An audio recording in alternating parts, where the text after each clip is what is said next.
Hi there, everybody, and welcome to the first ever video podcast and the next episode of the AVFC Faithful Podcast with myself, James, and for the first time, we've got our very special guest, Luis Miguel Echegaray. I think I said that right again. You said it beautifully. Excellent. Well done. How you doing, my man? You all okay? I'm good. Very excited to be here. Thank you so much for having me. Well, we're absolutely buzzing to have you. James, how have you been, my man?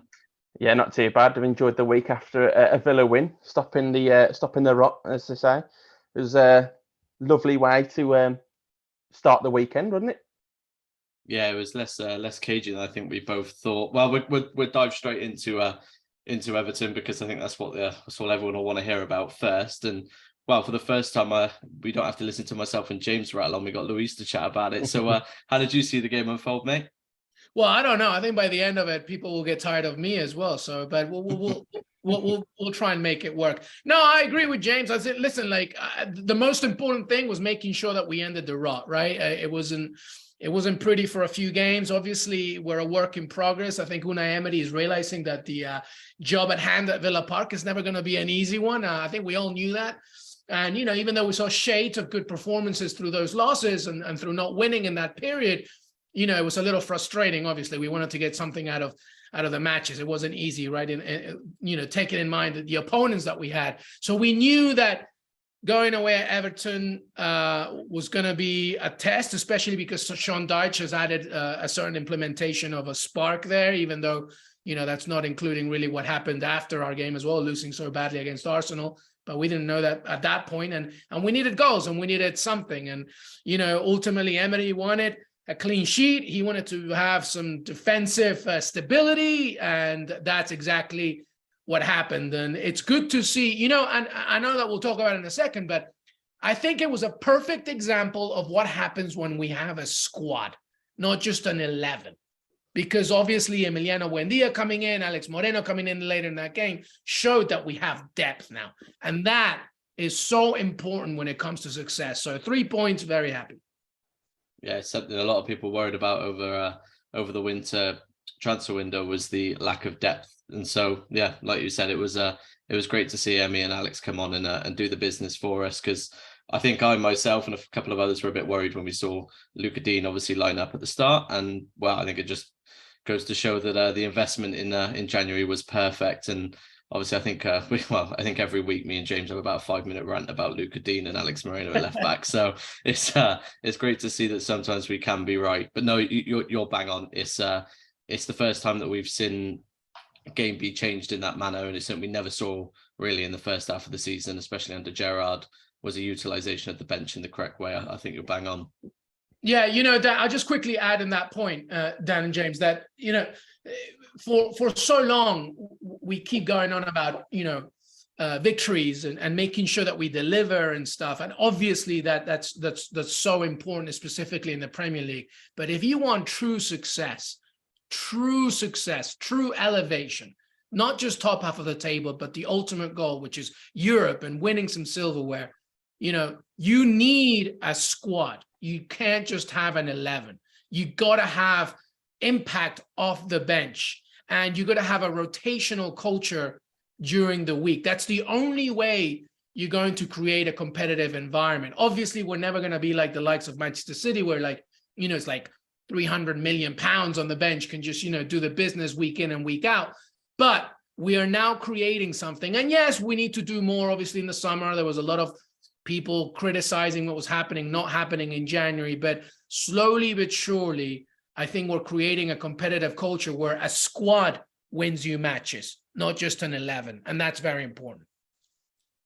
Hang on. I know, James, you're more of the tactical side of this podcast. So come on, talk to me. What did you see in terms of position-wise, people coming in, coming out? I want to hear about it. Well, I think we saw the box midfield. We saw JJ McGinn that would take up those sort of narrow 10 positions and let Watkins and Bailey sort of try and isolate the fullbacks at times.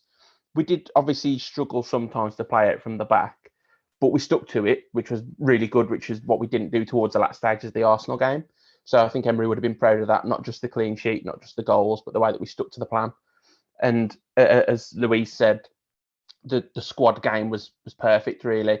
The thing that we've noticed a lot of since Emery's come in is like the subs that he makes tend to make a difference.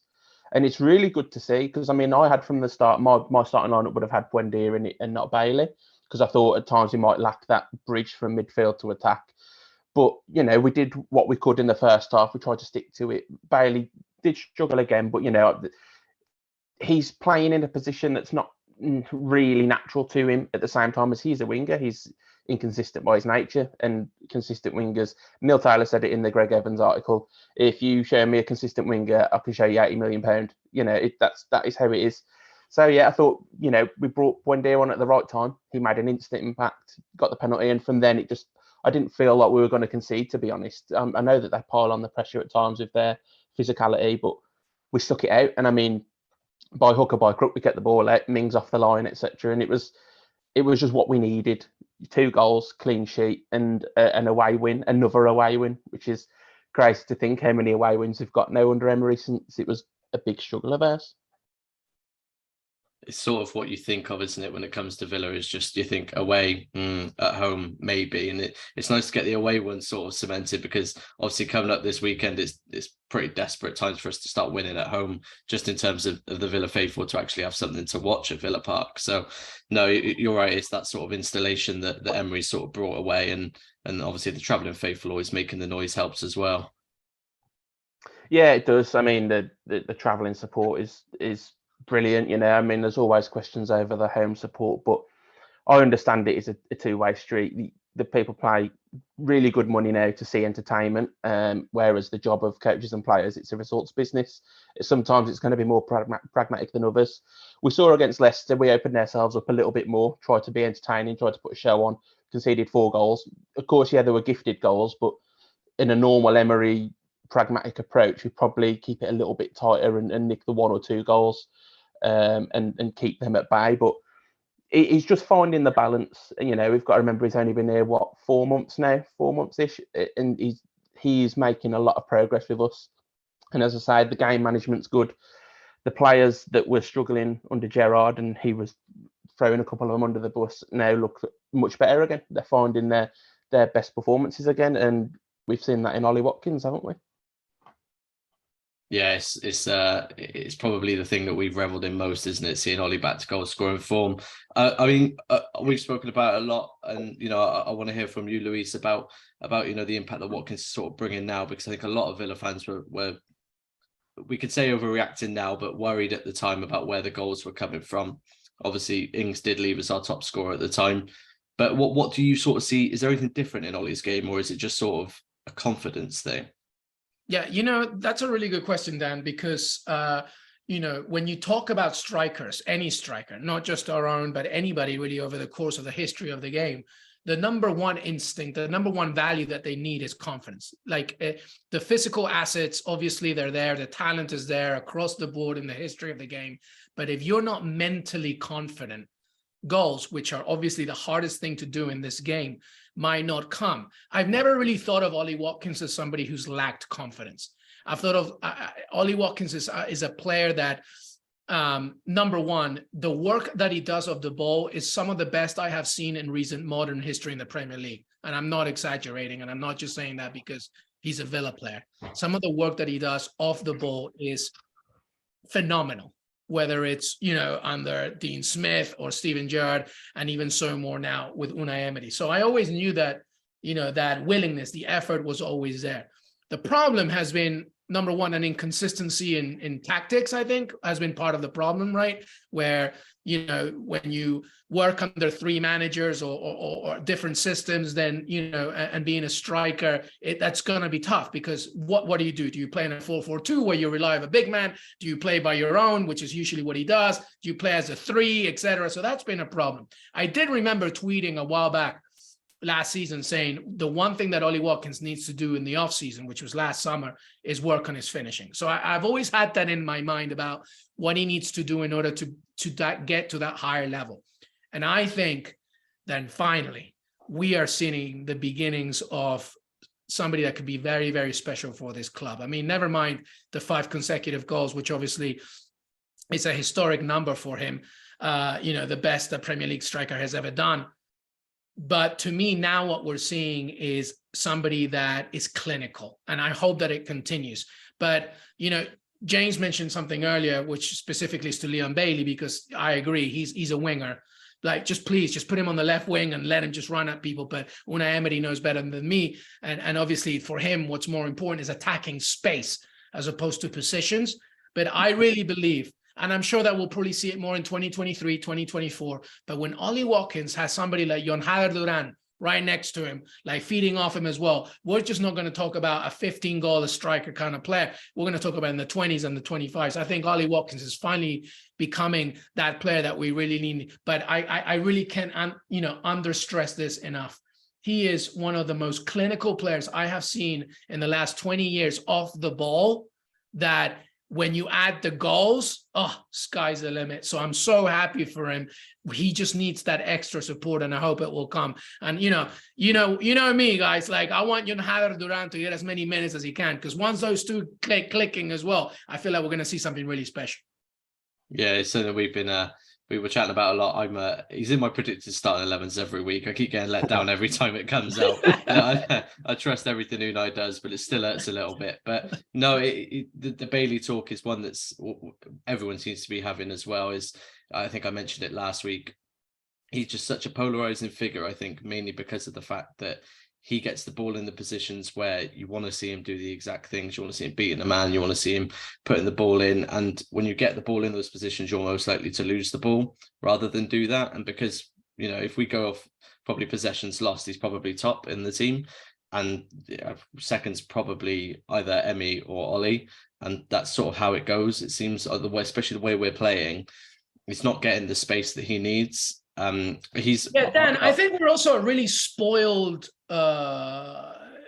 society, like in the game. Like we because we see the likes of Erling Haaland on one side, Mohamed Salah on another one, all these players across the world, we expect that, why can't we have that? He's not scoring, he's terrible. And that's just a terrible, ignorant way of thinking, because we're thinking about what he's not doing as opposed to what he is doing.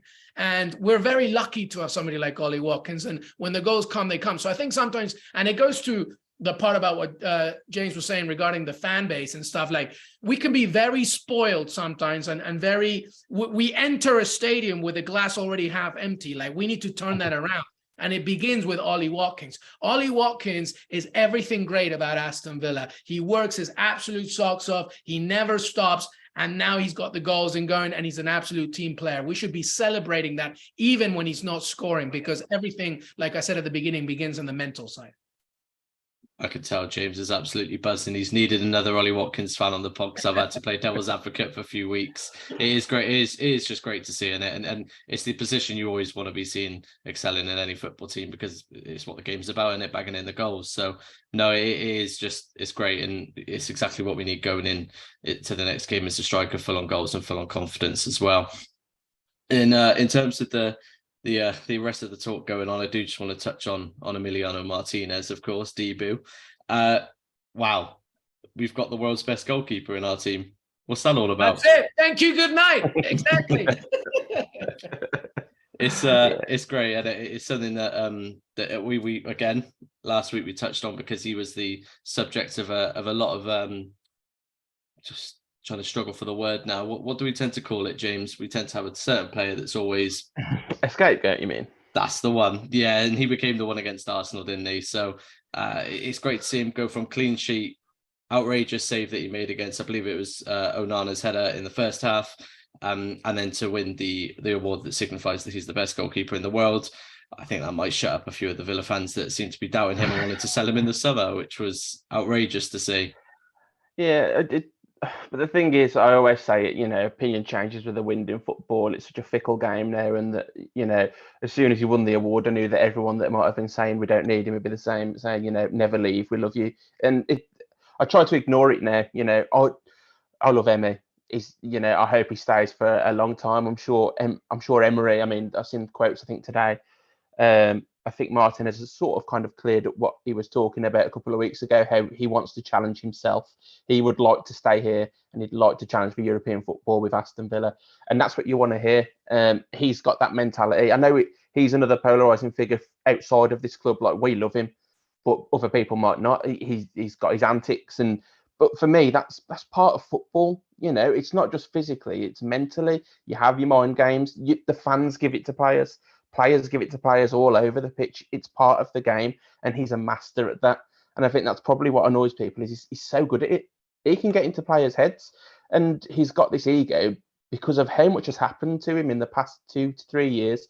His meteoric rise. You know, he's gone from just getting a chance in the Arsenal team, managing to win the FA Cup in the end of that season, and then he's become our number one. He's got into the Argentina squad, won the Copa America, won the Finalissima, won the World Cup, number one goalkeeper. It keeps going up. And why wouldn't he have this ego?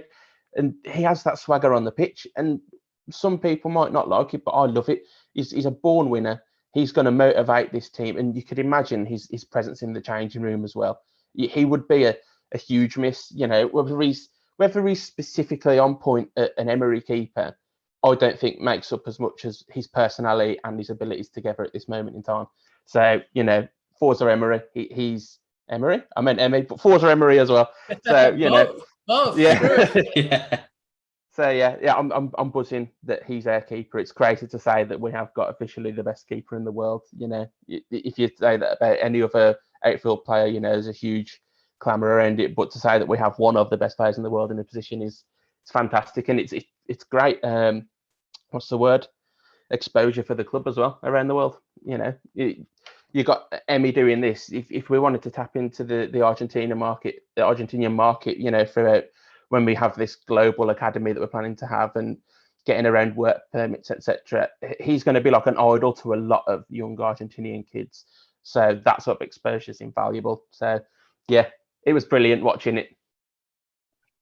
Yeah, it's a game changer, and it really is. And again, it's the first time in our history, so it's another one chalked off of the history books for Villa, of course. And look, it goes without saying as well that I don't know if it's really going to happen this week. I hope it does, but obviously we saw the pictures today.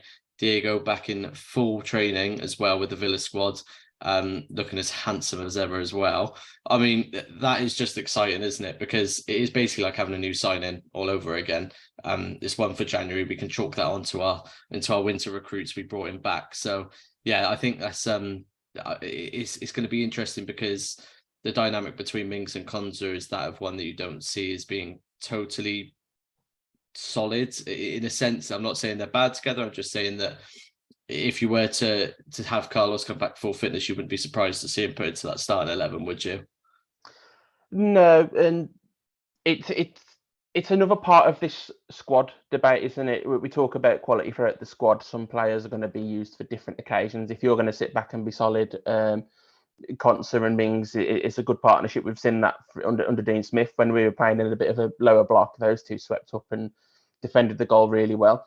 We're looking to control games a bit more now, and that's Carlos's cup of tea. He's aggressive. He'll step up and win the ball back when it's coming into their front line, and he'll play through the lines. And that he's a physical presence in the air, which sometimes we lack from it in both boxes. So it's really exciting to see him back. And I think I do. What do you think, Luis? Do you think he comes in and Konsa comes out, or do you think maybe Konsa goes to right back, or do you think we will just be fluid in that sense?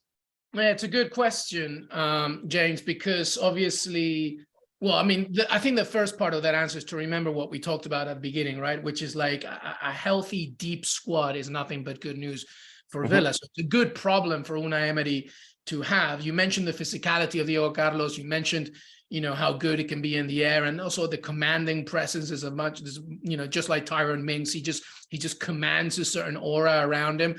But remember, Unai Emery wants to play from the back. He wants to attack space. And Diego Carlos, before his injury, one of the best at it. Like, he's very, very good at identifying space. So, you know, sometimes I think Unai Emery is going to look at that lineup kind of similar to like what he's doing with Dean and Alex Moreno, which is like, all right, what's in front of me? How can we attack that vulnerability? And I think that Diego Carlos will be part of that. Listen, here's the thing. There's also a world where you could have all three, like starting, you know, there's also a world where you could have Tyrone Mings, Diego Carlos, and Konsa all starting, where you have, you know, now more freedom for the fullbacks to go forward. It can happen. I'm not saying it will. And remember, it's a very step-by-step process. I want to remind Villa fans that he just got back from a lengthy spell out.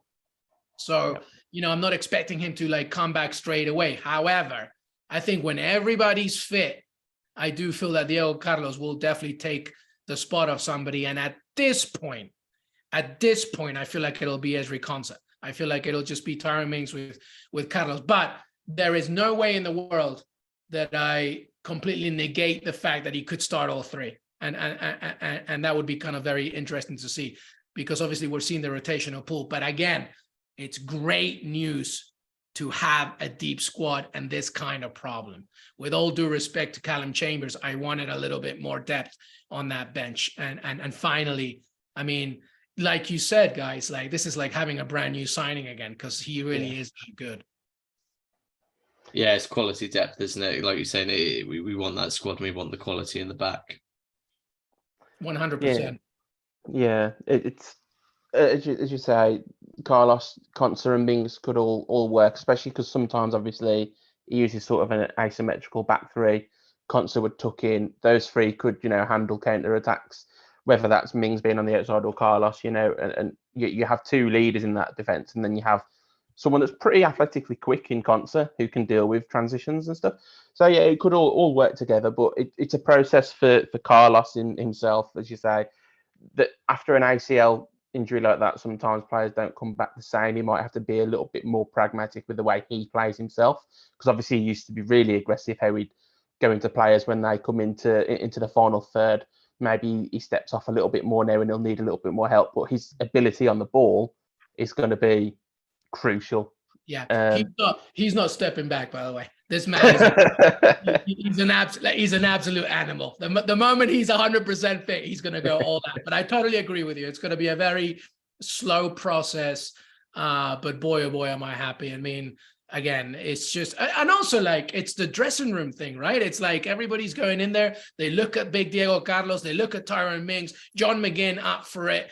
All these players just like, that's what we need. We need that kind of aura. So we should all be very excited about it for sure. Yeah, you want those mini captains, really, don't you? You don't want to also rely on Meat Baled himself. You want to have your Emmys. You want to have Ollie in the background as well. I think and there's been chat about him being quite the voice in the dressing room as well. So yeah, it's just good things at the moment, which are quite enjoy. Seems good news comes after a win. I just want to say one thing, Dan, because I didn't get a chance to I'm not going to go into it too much, but Emiliano Martinez, I just want to quickly say one thing, which is kind of echoing a little bit what James was saying. Especially if you're a young Villa fan, you need to understand how lucky we are to have Emiliano Martinez as our goalkeeper. Never mind the fact that he won the World Cup. Never mind the fact that he's the best player in the world, according to FIFA and according to us, of course. Never mind the fact of his journey and everything else, the fact that he left at 18 years old, moved to England to try and, help his family, the humble thing about him. Never mind all of that. Whether you like him or hate him, like if you're not a Villa fan, like you need to understand something. The game is better when you have players like this, full stop. The game is better when you have people who wear their heart on their sleeves.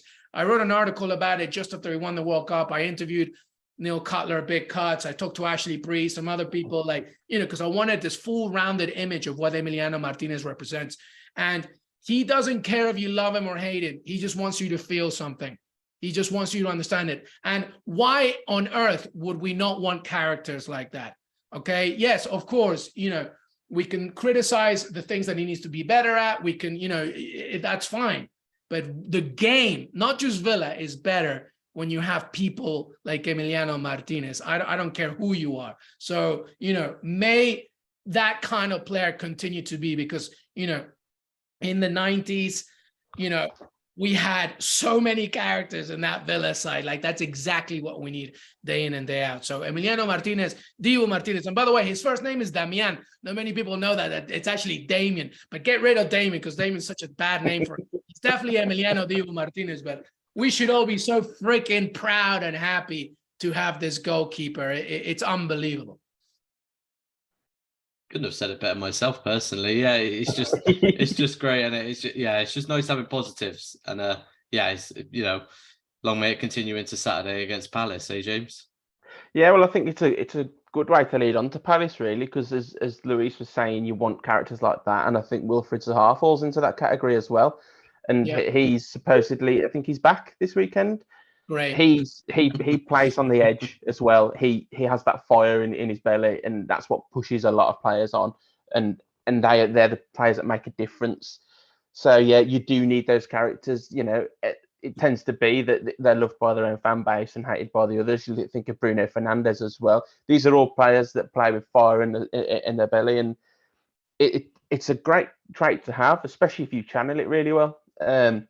So stopping Zaha on Saturday is going to be a tough task, but I trust that we're going to do a good job on them. And I think Palace aren't in the greatest of form at the moment. They're struggling for wins, and this is a game where we could really do winning at home, as you said earlier, and making it 2 wins on the bounce, trying to get a bit of a run going again, because, you know, what is it, 15 games left or something?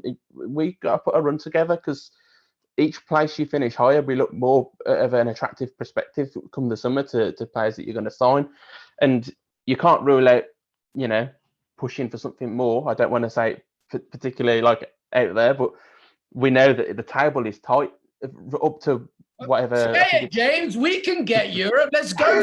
We're all going on a European tour. we don't get it. We don't get it. But as long as it's mathematically possible to do this thing, we can still do it. We just got to keep going. But James, you hit the nail on the head. Like, we need the momentum to go. John McGinn said it. It's like, it's great to win against Everton, but we got to keep going. It can't be an anomaly. We have to just keep winning and winning and winning. The issue with Palace for them is like, I mean, I'm looking, as James was talking, like, they have not won in a very long time. So what you could say that one is due for them, right? But they're just not clicking. Zaha is going to be very important. But I actually think Palace is a really good opponent for Unai Emery, because, like, the thing that Patrick Vieira's side hates is a patient, counter-attacking, resilient side, and we can be that against them. But we got to turn Villa Park into a fortress, man, and we're going to make it count, because it's not just good to go off to Goodison Park, get 3 points, and then suddenly, you know, lose or not play well at Villa Park. There needs to be a good result here. So I'm hoping big things here for the weekend.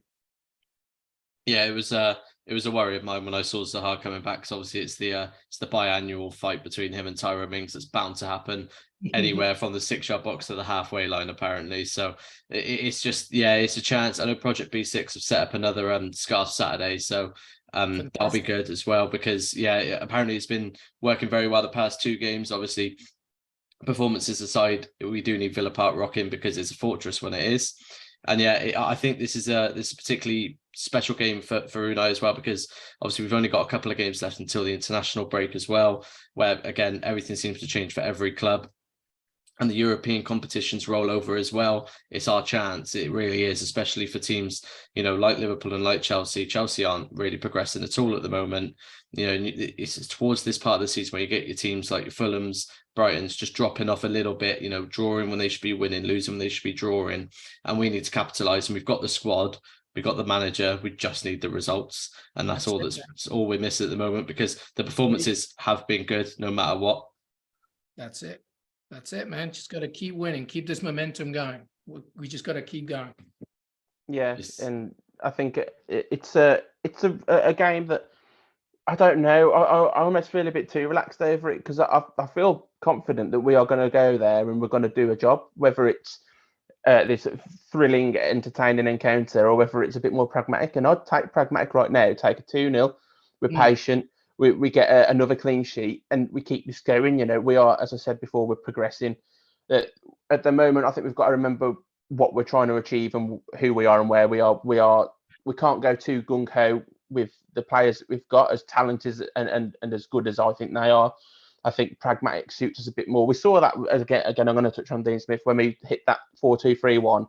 We found a system where we'd be quite direct and fast, but we were solid at the back, and we got 55 points that season. I think we'd kill for anything like that at the moment, and we want more. So I'd take a convincing win, whether it's thrilling or pragmatic, and I think we will get that. But I want to say it's going to be a 3-1 win, because I think, I said I want the clean sheet, but I know that sometimes we are so I think we'll go 3-0 up, and then I think maybe we'll get a bit lax at the back playing out because the game is done. But I think that we're going to. We've been saying in the Faithful Writers chat that we're sort of due really battering someone. So it would be nice to see this weekend getting a really another big 3 points and getting a run going again like we had, around Christmas and just after it. So yeah, I'm excited. I'm excited to see the lineup every week. I'm excited to see the lineup now because there could be a little couple of tweaks that you weren't expecting, and it's nice to see it play out because I'm confident under Emery that he's got this plan with each opponent. It's brilliant. It's going to be interesting. It always is. I've penciled down a 4-2. I'm not sure why, but I thought we might actually turn it around. Well, it seems at the moment that is it. We either have a calm, end of the day, we all know it's not going to be 0-0. He's still never had a 0-0 in the English Premier League. Unai hasn't. Well, Unai Emery has not experienced one yet, right? Exactly. So I'm sure he'll do it. Yeah. I mean, when I'm looking at all the results right now from Palace, by the way, like they have not scored more than one goal since December 31st. So, you're hoping that maybe that 3-1 that James is talking about is going to come to fruition. The one thing, just tactically speaking, that I'm looking for this weekend is obviously we're not going away from playing from the back. And as much as we want to make sure that Emiliano Martinez develops his game as being a more of a passing goalkeeper, I'm actually looking way more at Douglas Luiz here. And even Bouba Kamara, because I said it in the game against Everton, especially in the first half. When you play from the back, I have no issue with it. The problem is like constant movement needs to happen from your number 6 and whoever it is if you're doing a double pivot. If that doesn't happen, then the opponent has a much easier job. So I want to make sure, and Palace, we know how good they can be in terms of pace and pressing. So we want to make sure that we're super, super on it. So it's a very big game for the middle of our park and notably Douglas Luiz. So if he has a very good game, and I agree, I don't necessarily think he's a 6, but it's okay. He's doing a job. But he needs to be on it because passing from the back only works as well as your architect. And at that point, that's exactly who he is. Yeah, and it's something that we saw, obviously, Bouba fail with a little bit against City, I believe. Right.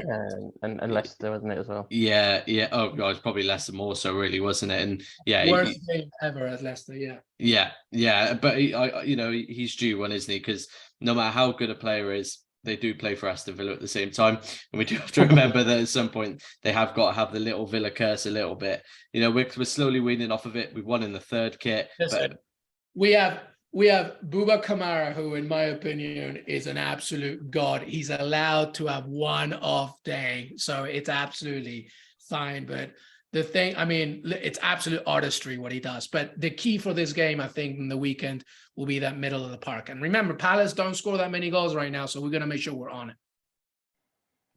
Yeah, it's going to be one of those games. I think it's just one of those where we might sit back and be able to look at it a bit more tactically because we're on the ball a little bit more. And yeah, I'm just, again, seeing Zaha back, I'm just hoping that he's not fit enough to start, and I'd rather him be on the bench. Yeah, I don't think he'll start. I don't think Vieira is that silly with his most prized possession, even though Zaha will be pushing for it. But I don't think it matters because they still have some weapons there that they can hurt us. And remember, our home record needs to really improve. But I'm with you, James. I'm always on the edge of my seat trying to figure out what that lineup's going to be. And I feel that hopefully this game is we're going to see the most minutes out of Jon Haller Duran. I'm thinking that physicality will be key. So we'll see. I'm just saying it actually to throw it out into the sphere because I need him to see more minutes.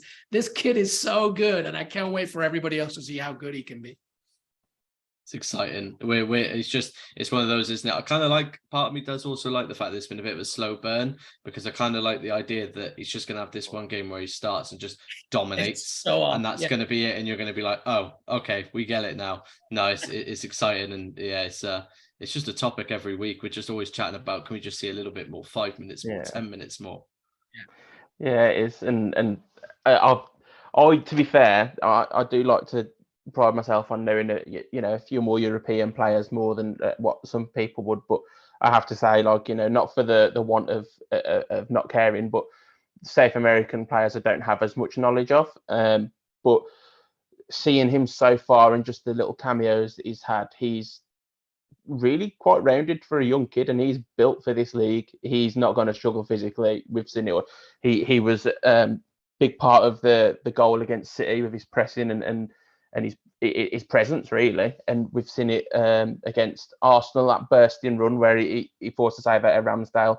He's got a lot to his game. I've seen him, hold the ball up. I've seen him run at defenders, running behind them, and be a presence in the air. And I would love to see him get 20, 25 minutes against Palace, something like that. But I think, as Luis said, the middle of the park's important. And I think I saw you tweet not long ago, Luis, about how playing out from the back is a team game. And of course, Emery gives this structure in his drills on the training ground. But in the game, players have got to have in-game management as well. They've got to realise where the space is. They've got to think of different ways to beat this press and where the weaknesses are, and also body shape. That's something that I think does go under the radar quite a lot. How you play. If you're closing yourself off from the game, we're going to struggle to play it from the back. You get to be a bit more open. So if we can see that from Luis and Kamara, we will be able to play a lot better. And we've got to have those options around them that give them support to play into as well. So yeah. I'd like to think this is a game where we can, fine tune a play style at the moment and look to really hurt them through the lines. Yeah, definitely. And John McGinn, I'm looking for him to keep elevating his game and continue momentum. And Greg Evans said something really interesting he wrote about, and I kind of agree. I actually like Emiliano Buendia off the bench. He's that bolt of energy, but I'm not going to go completely against it if he starts, because I think Coutinho actually can do the same thing. Like, they can kind of alternate with each other. Look, the most important thing against Palace is to control that middle of the park. And then, like we said, right, the roulette of Alex Moreno or Lucas Dean will be intriguing. I'm sure Matty Cash will continue starting where he starts.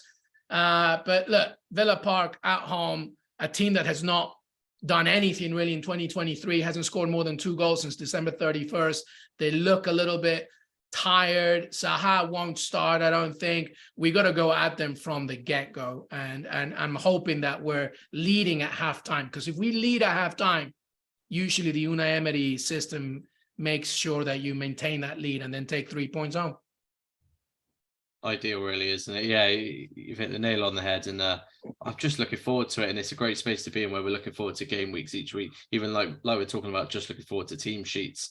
I just remember the team sheet. I used to not check it, and sometimes under Smith and Gerrard, because you just kind of knew what was going to happen anyway. And yet now I'm here, like, it's 1:59, and I'm just sat there on my phone, like, refreshing. Like, come on, AVFC thing, come on, there it is, like that. So no, it's just an exciting time, isn't it, really?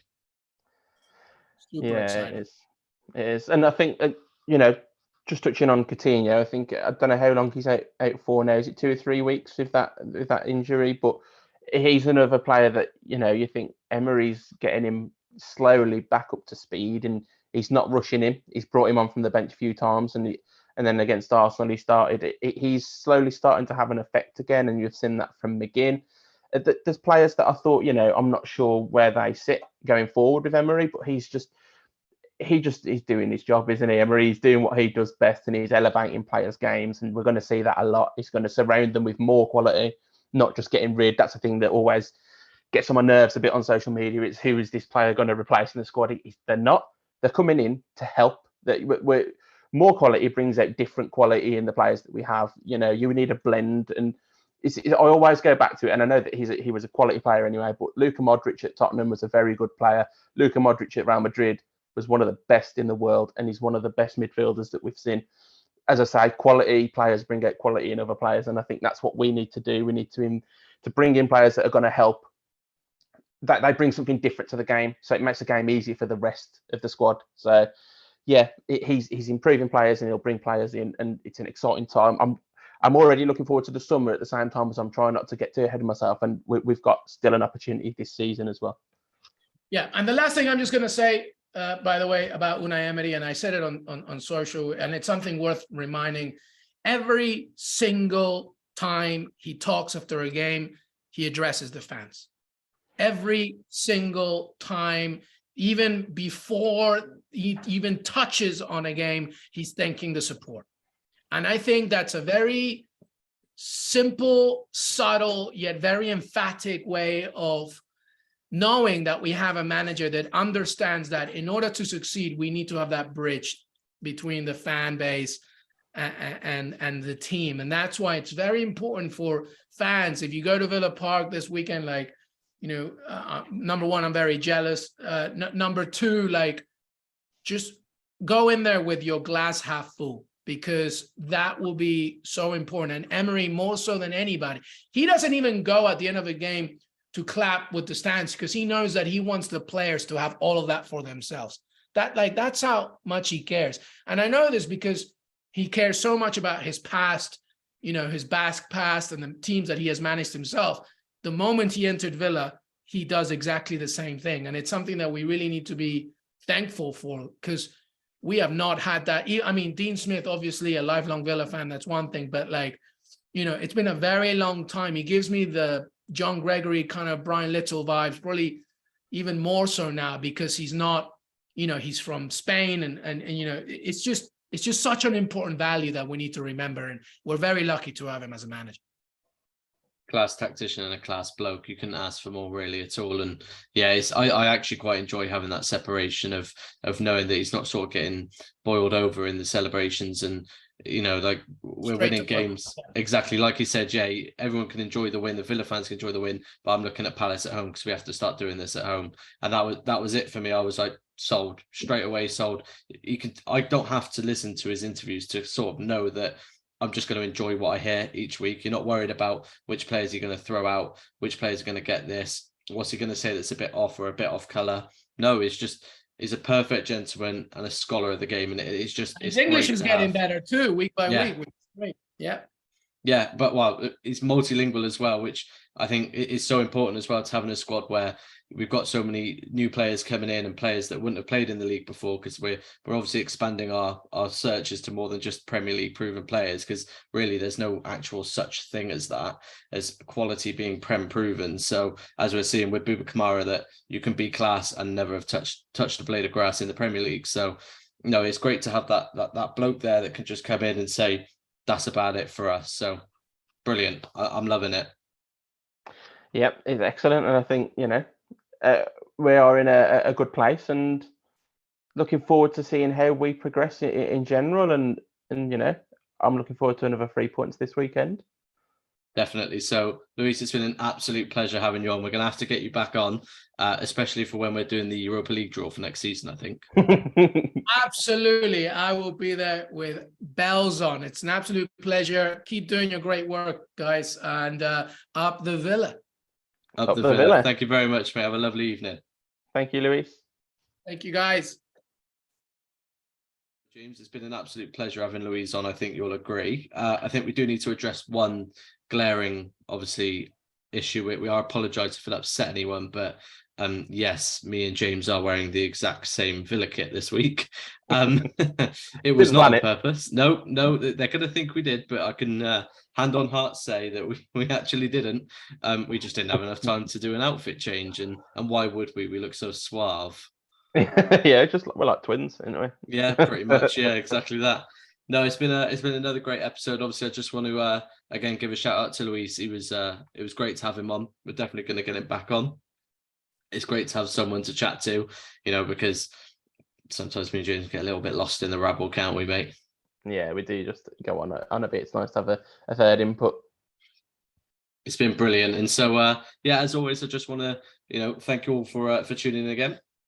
Make sure you give us a follow up on Twitter. That's at Holt1874 and Dan_Clarkey. Also give Luis a follow, and we'll link all of his stuff in the description, because of course, for those of you watching, you're watching on YouTube, but for those of you listening, it's the AVFC Faithful Pod on YouTube. It's all on video now, so come and tune in, look at our beautiful faces, our matching kits, and it's the start of a new phase for the Villa Faithful Podcast. So until next time, up the Villa. Up the Villa.